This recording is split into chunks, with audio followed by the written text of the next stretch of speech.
Masih dengan program Dialog Khusus, ADI TV bekerja sama dengan PPSK, Pusat Pengkajian Strategi dan Kebijakan Publik. Dan hari ini kita akan berdialog membahas topik dengan tema mempertanyakan keadilan dari Omnibus Law. Dan dalam segmen sebelumnya sudah dibahas, jadi alasan yang selama ini dipergunakan pemerintah untuk mengimplementasikan Omnibus Law ini adalah tingginya hambatan investasi yang ada di Indonesia. Nah, kami memiliki data yang kami ambil dari World Economic Forum tahun 2017, bahwa ternyata memang kalau kita lihat faktor penghambat investasi atau faktor penghambat bisnis yang paling tinggi itu sebetulnya adalah permasalahan korupsi. Dan kita baru tahu beberapa waktu yang lalu pemerintah juga menggolkan undang-undang ini yang dianggap sebagian pihak itu melemahkan KPK, sehingga ada sedikit ketidakkonsistenan di sini, ya, tidak betul-betul serius ingin mendorong investasi, karena permasalahan investasi itu sendiri ada di masalah korupsi, belum lagi ada masalah keterampilan tenaga kerja kita yang masih rendah, kualitas buruh dan lain sebagainya. Nah, mungkin kita akan bahas dulu, mungkin terkait dengan karena ini agak sedikit tanda tanya besar ya. Ada undang-undang sebelumnya yang juga agak kontroversial ya, dari mulai KPK lalu kemudian Minerba. Ada apa ini sebetulnya, Dr. Idul?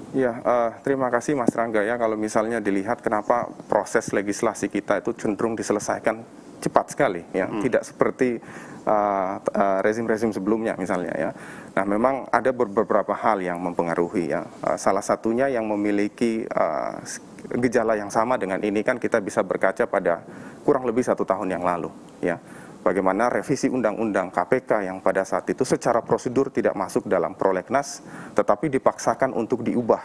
Itu diubah di sisa akhir masa jabatan presiden pada saat itu, ketika presiden sudah terpilih. Ya, last minute. Jadi itu diselesaikan dalam waktu 13 hari. 13 hari? 13 hari.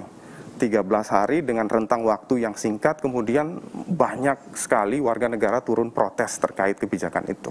Kebijakan perubahan undang-undang KPK. Nah, sebenarnya begini, ketika misalnya melihat kenapa begitu cepat proses ini, sebenarnya saya melihat ada 2 faktor dominan di sana.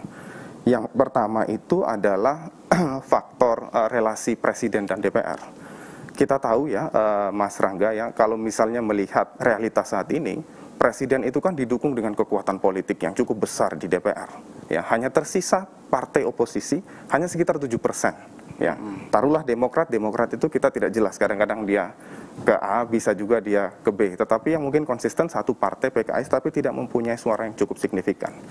Nah, ketika presiden didukung dengan koalisi mayoritas, salah satu dampaknya itu kan relasi antara keduanya cenderung kompromistis. Presidennya akomodatif terhadap DPR, kemudian DPR sebaliknya cenderung kompromistis terhadap kepentingan-kepentingan politik presiden. Dan itu terjadi pada skala undang-undang yang lain, misalnya. Tidak hanya KPK, misalnya. Di undang-undang yang lain, kemudian undang-undang Minerba, kemudian disusul dengan undang-undang MK, juga memperlihatkan gejala yang sama. Ya, jadi publik bertanya-tanya karena memang saat ini hubungan antara presiden dan DPR kan seharusnya sistem presidensil kan. Ya, sederhana saja, DPR akan mengawasi presiden ya sebagai kekuasaan pemerintahan. Tetapi yang terjadi kan cenderung sedikit agak kompromistis. Dua-duanya blended karena yang satu ini di DPR ini memiliki dukungan politik yang semuanya terfragmentasi untuk mendukung presiden sebagai kepala pemerintahan. Nah, yang kedua, kenapa dia berjalan mulus juga? Karena dukungan politik yang besar. Ternyata yang kedua ini ada faktor yang cukup, dalam tanda petik cukup mengerikan juga, yaitu adanya banyaknya kelompok-kelompok penekan. Kelompok-kelompok penekan dalam proses pembentukan sebuah undang-undang. Dalam artian mereka tidak duduk di DPR, tetapi mempengaruhi proses politik sampai dengan isi-isi pasal dalam setiap undang-undang. Baik, nanti kita akan bahas ya isi-isi pasal mana yang kita anggap mungkin kontroversial ya. Tapi tadi menarik ya ketika Pak Idul menyampaikan tentang konstelasi politiknya. Kebetulan di sini mungkin Pak Riza bisa memberi perspektif ya. Jadi peran pemerintah dan DPR, check and balance ini tidak ada sepertinya ya sekarang ini ya. Sepertinya begitu. Ya. Dan ini mengingatkan dengan kondisi dulu ya, kita pernah ada masa sebelum reformasi ya, situasi seperti ini. Mungkin Pak Riza bisa sedikit memberi gambaran tentang konstelasi perpolitikan sekarang. Jadi yang terjadi seperti yang digambarkan Mas Idul tadi itu memang ketidakseimbangan antara legislatif dengan eksekutif, sudah tidak saling cek ya, dengan seimbang, dan itu berbahaya sebenarnya bagi banyak sekali agenda reformasi yang sekarang tercecer di mana-mana. Dan itu tanggung jawab utamanya tentu ada pada presiden ya. Bagaimana presiden sebagai penguasa eksekutif bisa membalans ya apa yang terjadi di DPR. Akibatnya sekarang memang muncul parlemen jalanan ya. Seperti kalau di Jogja kita tahu tahun lalu ada Kejayaan Memanggil, dan kemarin juga kelihatan sekali tidak hanya di Jogja tapi di banyak tempat. Dan itu demokrasi menemukan jalannya, jalan lewat jalanan, lewat tekanan-tekanan yang ekstra parlementer, dan sebetulnya itu cukup berbahaya untuk proses konsolidasi demokrasi yang sudah kita bangun sejak 98. Transisi, konsolidasi sama sekali tidak jalan sekarang ini. Dan itu undang-undang Omnibus Law ini saya kira harus menjadi pelajaran penting. Dan ini kuncinya sekarang ada pada Pak Presiden. Apakah dia mau tanda tangan atau tidak gitu.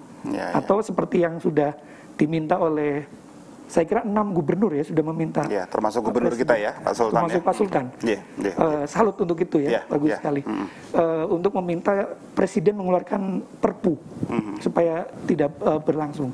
Tapi memang agak sulit mengharapkan itu karena memang ini agenda, semacam agenda pribadi yang akan beliau jadikan semacam warisan ya, legacy.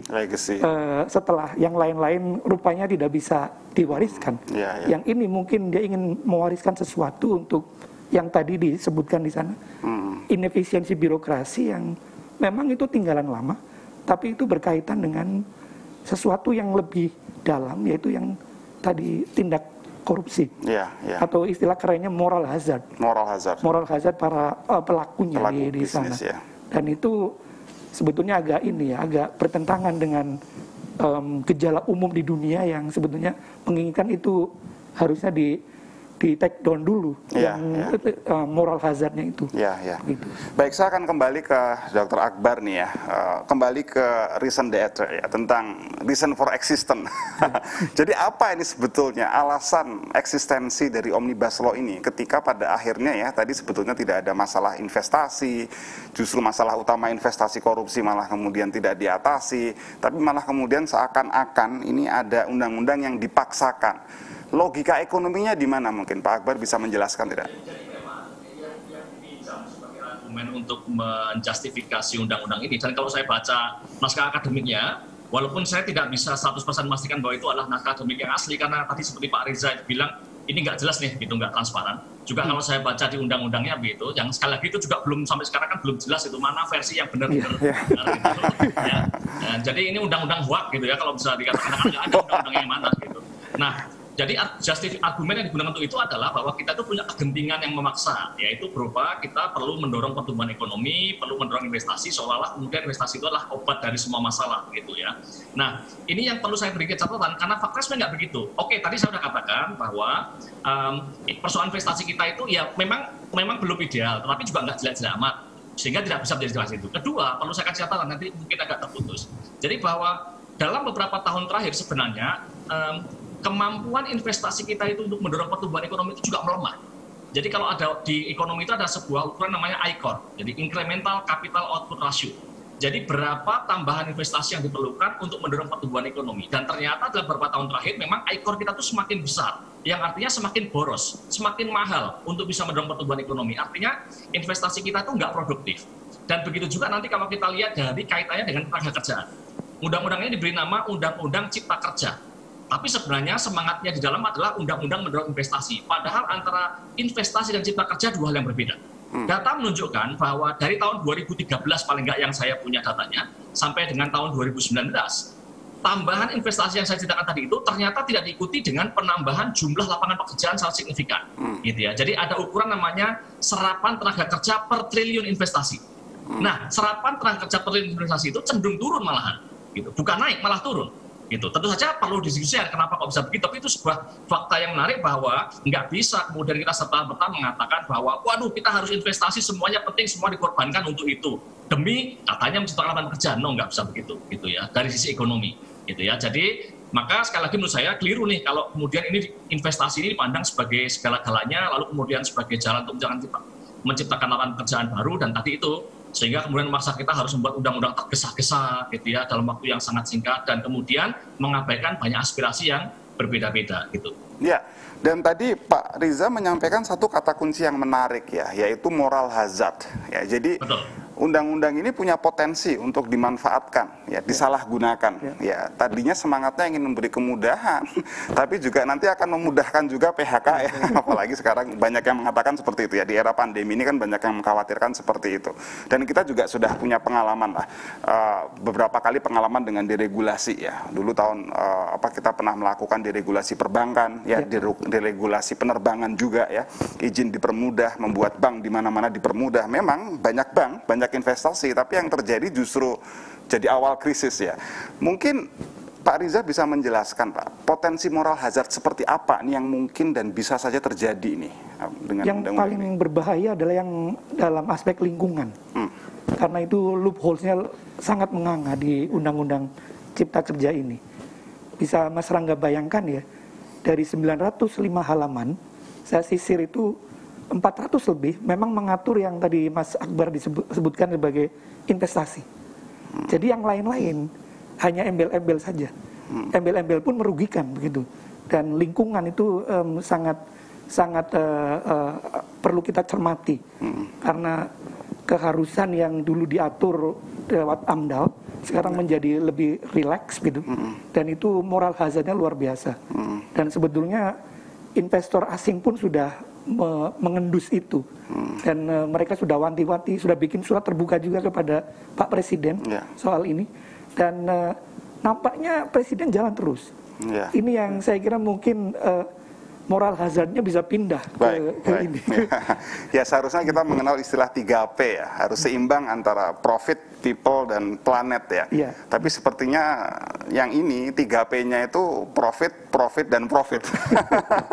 Jadi melupakan planet dan melupakan tentu saja juga pekerja ya, people yang ada di situ.